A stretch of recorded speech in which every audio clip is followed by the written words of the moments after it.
Estamos de volta com as informações do esporte. O CSA perdeu ontem em um amistoso contra o Confiança, aqui no estádio Repelé. Júnior de Melo do Arena tem os detalhes pra gente. Boa tarde, Júnior.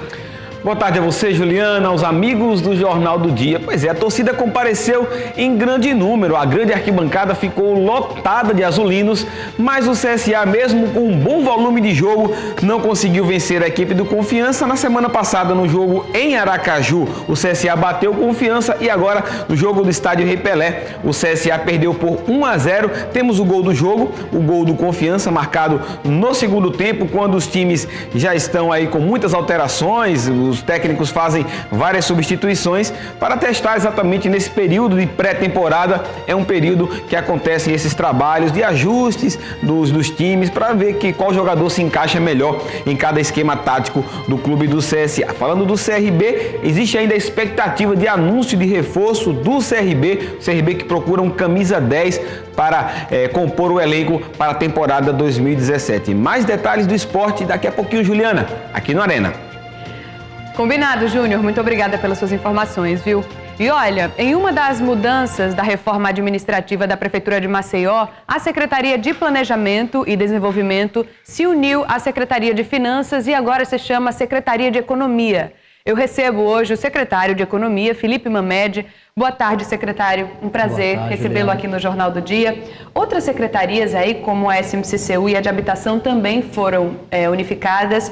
Quais são os benefícios? O que a população vai ganhar com essas mudanças? Bom, primeiramente, agradecer o espaço e a oportunidade de falar aí sobre esse projeto que a gente espera trazer muitos benefícios para a cidade de Maceió.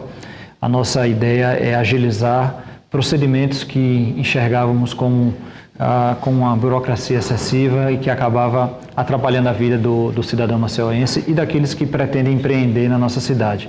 Então, acho que o grande ganho que a gente espera alcançar é exatamente a agilização que a gente quer dar a processos da Prefeitura. Um bom exemplo disso são os processos de licenciamento, que ficavam concentrados inicialmente na Secretaria, na Superintendência, na SMCCU, mas que exigia que o empreendedor tivesse que se deslocar para vários outros órgãos, mais 3, 4 órgãos, para obter uma liberação, para construir um empreendimento, muitas vezes sujeito a interpretações diferentes da legislação em cada um desses órgãos. Então a gente espera, com a reunião de processos que são convergentes, a gente espera com isso dar maior agilidade e segurança jurídica. O senhor começou a falar aí sobre a questão da SMCCU, que é realmente uma preocupação, porque a SMCCU é um órgão, né, que tem um volume muito grande de demandas. Então isso não vai atrapalhar essa unificação, não vai atrapalhar de forma alguma essas demandas? Bom, a gente espera que não, a gente acredita que não, porque a SMCCU, por incrível que pareça, a gente até está descentralizando uma concentração muito grande de atividades que existia na SMCCU, que atrapalhava o andamento, o cumprimento, o atendimento de todas essas demandas dela, porque ela cuidava da parte de empreendimentos, ela cuidava do ordenamento público da cidade, ela cuidava da parte de cemitérios.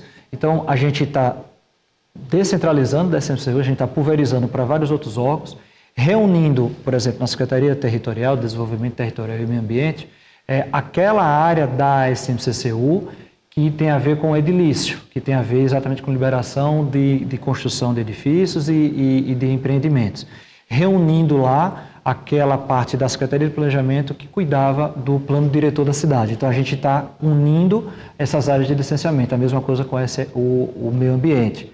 Já as outras áreas da SMCCU, a gente já está deslocando para uma outra pasta para que ela cuide de maneira mais concentrada, de maneira mais apropriada daquelas funções como, por exemplo, o ordenamento da cidade. E em relação à redução de custos, quanto de economia essas mudanças vão trazer para o município? Olha, a gente não tem um valor ponderado de economia em função da reforma administrativa. Claro que isso vai trazer economia na medida que nós diminuímos em 2 o número de órgãos. Então, custos de estruturação física de 2 órgãos vai deixar de existir, conta de água, de luz, aluguel de prédio eventualmente, enfim, isso a gente consegue reduzir. Mas eu acho que o grande impacto que vai trazer para a economia, para as finanças do município, virá exatamente da agilização dos processos, que permitirá com que os empreendimentos sejam concluídos, a liberação deles de forma mais rápida. Isso vai gerar empregos de forma direta, A geração de emprego vai gerar renda, que vai gerar aumento de arrecadação, de tributação, e isso vai se reverter em benefício da melhoria da qualidade dos serviços públicos com o aumento da arrecadação natural que a gente espera, sobretudo num período de crise econômica pela qual o país passa, em que os municípios são os mais afetados. Pois é, exatamente. A gente vê aí prefeituras, né, no Brasil inteiro passando por graves dificuldades financeiras. Qual é a situação de Maceió hoje? O município vai continuar, por exemplo, conseguindo honrar com os compromissos com o funcionalismo?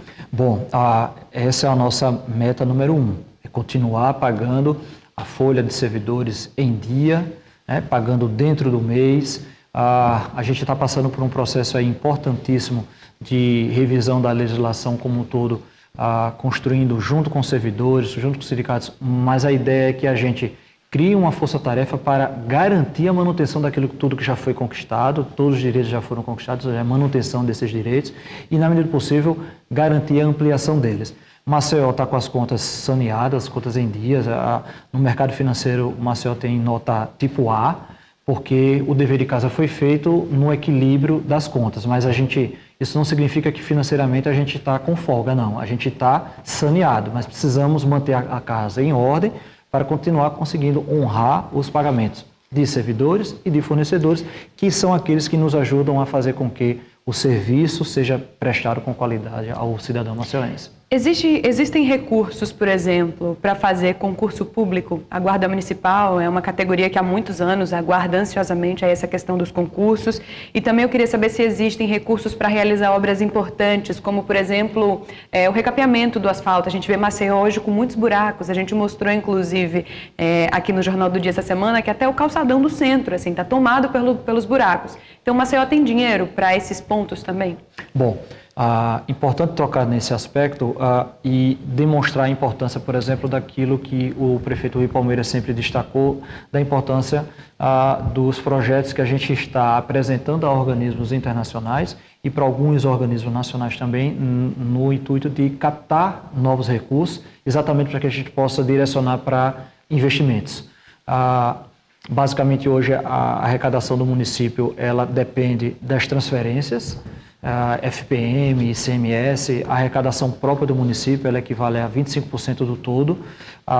Claro que esse conjunto de arrecadação ele nos ajuda a manter o custeio, ele nos ajuda a fazer pequenos investimentos, mas os grandes investimentos a gente conta aí com a conclusão dessas propostas de obtenção de financiamento, exatamente para que a gente possa direcionar para grandes obras, de frente para a Lagoa, a obras de construção de vias, asfaltamento. Uma pequena manutenção disso a gente consegue fazer com os recursos já próprios da Prefeitura. E daí a importância do pagamento do IPTU, para que a gente possa viabilizar essas pequenas intervenções, mas as grandes obras a gente está contando com a vinda desses recursos externos na medida em que há uma crescente queda da arrecadação em função da economia nacional ela estar paralisada. Secretário, eu agradeço muito a sua participação aqui no Jornal do Dia, as informações, os esclarecimentos, um bom trabalho para o senhor, viu? Bom, nós agradecemos o espaço, estamos sempre à disposição.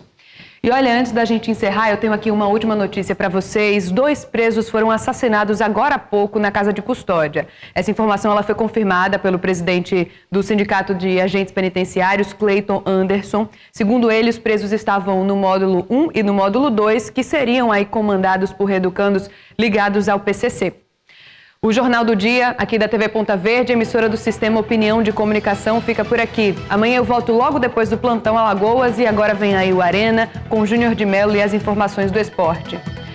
Uma ótima tarde para todos. Até amanhã. Tchau, tchau.